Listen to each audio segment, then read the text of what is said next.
Cracking or splitting deck boards can totally wreck your outdoor vibe, but fixing them doesn't have to be a headache. So, first off, keep an eye on your deck boards regularly.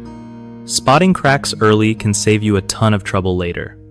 When you see a board starting to split, don't just ignore it, swap it out before the damage spreads.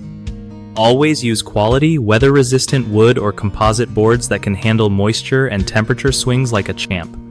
Make sure your deck has good drainage and airflow underneath to stop moisture from building up and making the wood weak. Seal your deck boards with a waterproof finish every year or two to keep water out and prevent cracking. When cleaning, avoid using harsh chemicals or power washers super close to the wood, since that can cause splintering.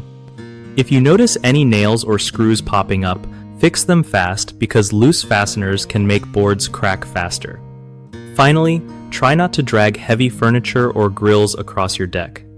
Sliding stuff around can cause scratches that turn into splits over time.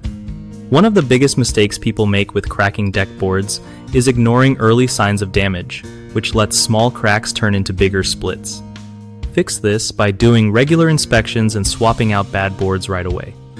Another common issue is poor moisture control. Decks that stay wet too long are prime for cracking and rotting, so keep your deck sealed and make sure water drains properly. The third problem is using the wrong materials or cheap fasteners that don't hold up to weather changes. So always choose quality wood or composites and corrosion-resistant screws or nails to keep everything tight and crack-free. BigHomeProjects.com is awesome for homeowners who want to find trustworthy local contractors without all the stress of guessing who's legit. Plus, it's a great spot for contractors looking to get solid work from people who really need their skills.